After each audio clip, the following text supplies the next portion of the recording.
Assalamualaikum warahmatullahi wabarakatuh. Di sini saya akan mempresentasikan tugas saya, yaitu terkait materi hukum perkalian probabilitas dengan mata kuliah statistik bisnis. Sebelumnya, izinkan saya memperkenalkan diri. Perkenalkan, nama saya Tia Dewi Febriani, biasa dipanggil Tia, dengan NIM 0241000121 dari jurusan manajemen. Halo semuanya, selamat datang di presentasi singkat saya, yaitu tentang hukum perkalian probabilitas. Pernahkah kalian bertanya-tanya bagaimana kita bisa menghitung kemungkinan dua kejadian atau lebih terjadi secara bersamaan? Misalnya, berapa peluang Anda mendapatkan angka genap pada dadu dan mendapatkan gambar pada koin secara bersamaan? Nah, hari ini kita akan menjelajahi konsep dasar probabilitas ini. Selanjutnya, penjelasan. Untuk teman-teman, udah tahu belum apa itu hukum perkalian probabilitas? Kalau belum tahu, yuk kita simak penjelasannya.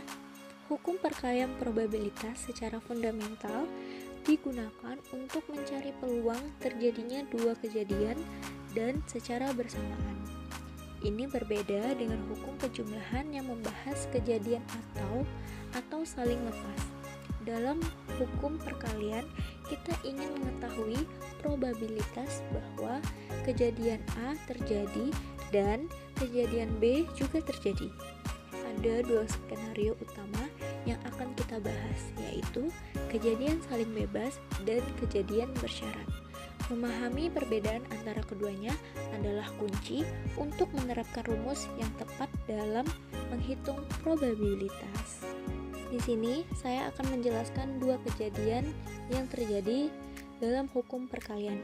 Yang pertama, kejadian saling bebas terjadi pada dua kejadian yang terjadi secara bersama-sama, tetapi tidak saling memengaruhi satu dengan yang lain, sehingga disebut kejadian saling bebas. Jadi teman-teman, bedakan antara hukum penjumlahan saling lepas dan hukum perkalian saling bebas.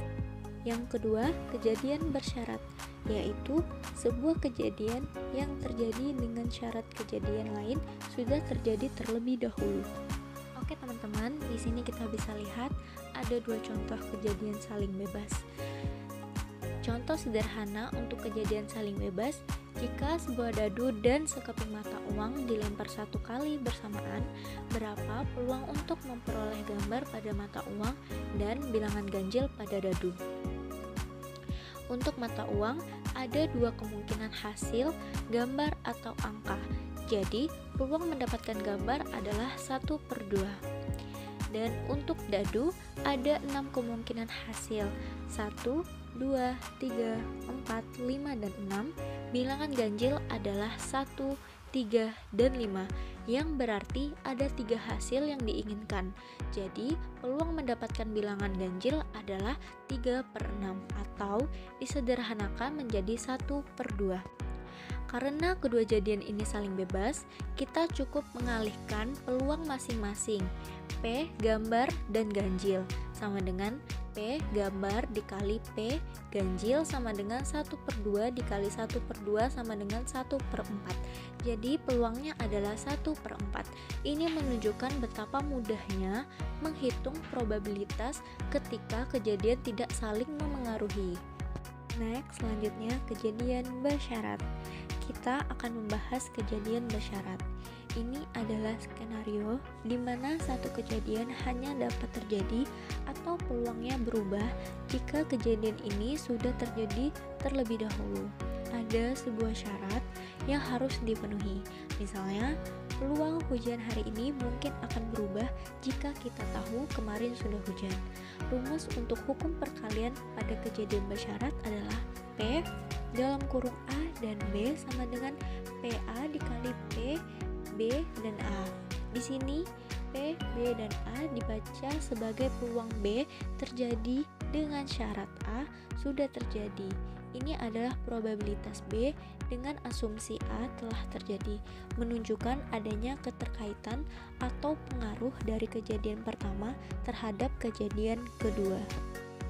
Nah, teman-teman, bisa kita lihat ada beberapa contoh dalam kejadian bersyarat. Mari kita pahami dengan contoh klasik dari kejadian bersyarat. Bayangkan ada sebuah kotak yang berisi 6 bola dan 4 bola putih. Kita akan mengambil 2 bola berturut-turut tanpa pengembalian. Pertanyaannya, berapa peluang yang terambil kedua-duanya adalah bola merah? Untuk pengambilan pertama, ada 6 bola merah dari total 10 bola. Jadi, peluang terambil bola merah pertama adalah P dalam kurung M1 sama dengan 6/10. Karena bola tidak dikembalikan, sekarang di dalam kotak hanya tersisa 9 bola dan jumlah bola merah juga berkurang menjadi 5.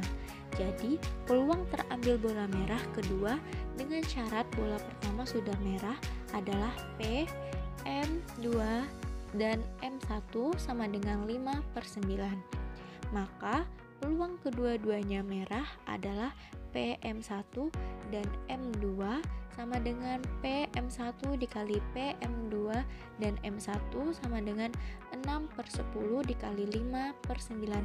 Hasilnya 30/90.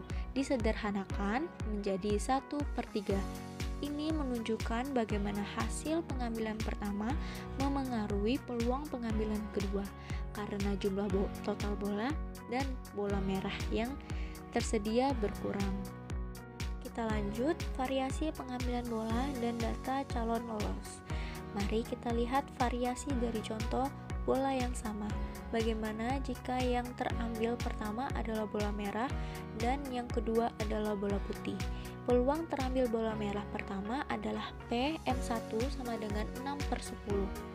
Setelah satu bola merah terambil, sekarang tersisa 9 bola di dalam kotak dan jumlah bola putih masih tetap 4. Jadi, peluang terambil bola putih kedua dengan syarat yang pertama adalah merah adalah P, P2 dan M1 sama dengan 4/9. Maka peluang terambilnya pertama merah dan kedua putih adalah PM1 dan P2 sama dengan PM1 dikali P, P2 dan M1. Hasilnya 6/10 dikali 49 sama dengan 24/90 sama dengan 4/15 atau sekitar 0,27. Sekarang mari kita terapkan konsep kejadian bersyarat pada data yang lebih kompleks seperti data hasil seleksi. Dari tabel calon lolos, berapa peluang yang lolos adalah pria dan dari jurusan akuntansi, dengan syarat yang lolos itu adalah pria. Dari tabel yang lolos adalah 200 orang. Total pria yang lolos A adalah 120 orang, jadi P A sama dengan 120/200.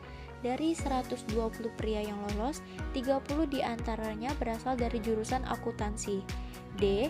Jadi peluang lolos dari jurusan akuntansi dengan syarat pria adalah PDA sama dengan 30/120. Maka PA dan D sama dengan PA dikali PD dan A sama dengan 120/200 dikali 30/120. Hasilnya 30/200 disederhanakan menjadi 0,5. Oke teman-teman, dari beberapa kejadian yang sudah kita lihat dan kita bahas, ini menunjukkan bagaimana hukum perkalian untuk kejadian bersyarat membantu kita menghitung peluang dalam situasi di mana satu kejadian memengaruhi peluang kejadian berikutnya. Dengan memahami kedua jenis kejadian ini, kita akan dapat menganalisis berbagai skenario probabilitas dengan lebih akurat. Begitu teman-teman, semoga presentasi ini bermanfaat dan mudah dipahami. Terima kasih.